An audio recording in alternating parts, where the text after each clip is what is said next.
প্রিয় দর্শক, আপনারা সবাই জানেন গত 2 দিনের বৃষ্টিতে এই চান্দনা চৌরাস্তার যে মহাসড়কটি রয়েছে সেটি ডুবে রয়েছে। এর কারণ হলো এখানে যে ম্যানহোল তৈরি করা হয়েছে সেটা নতুন, কিন্তু পলিথিন এবং অন্যান্য বর্জ্য পদার্থের কারণে গর্তগুলো ভরে রয়েছে। এর জন্য পানি নিষ্কাশনের কোনো ব্যবস্থা নেই। এর মধ্যেই প্রায়ই এখানে গাড়ি, ভ্যান এগুলো উল্টে যাচ্ছে।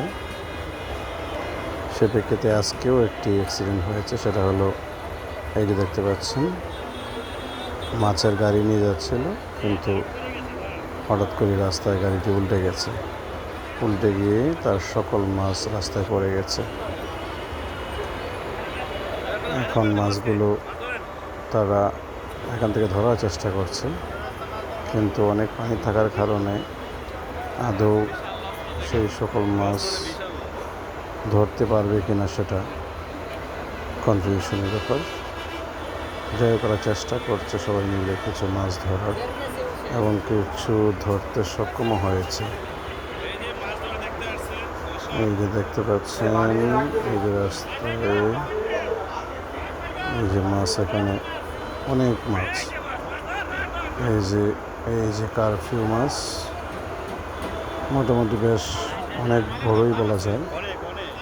এই মাছগুলো তারা বাজার থেকে কিনে এনেছে। আজকে বলা যায় অনেক লসই হবে তাদের, কারণ এখানে পানি তো অনেক জায়গা জুড়ে আছে, তাই সবগুলো মাছ ধরা সম্ভব নয়।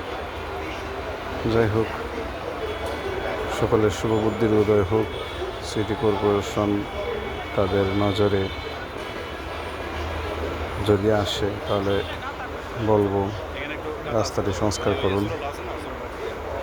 সেই ম্যানহোলের কারণে অনেকগুলো গাড়ি এই পর্যন্ত উল্টে গিয়েছে। এখন সিটি কর্পোরেশন তাদের দায়িত্ব পালন যদি না করে, তাহলে হয়তো আরও অ্যাক্সিডেন্ট ঘটতেই থাকবে। তাই প্রশাসন এবং সিটি কর্পোরেশনের সাথে অনুরোধ রইল, যত সম্ভব এই পানি নিষ্কাশনের ব্যবস্থা করুন, এবং এই শ্রমজীবী মানুষদের তাদের জানমালের নিরাপত্তা বিধান করুন। রাস্তায় চলতে যেন কারো ক্ষতির সম্মুখীন হতে না হয়। সবাই ভালো থাকুন।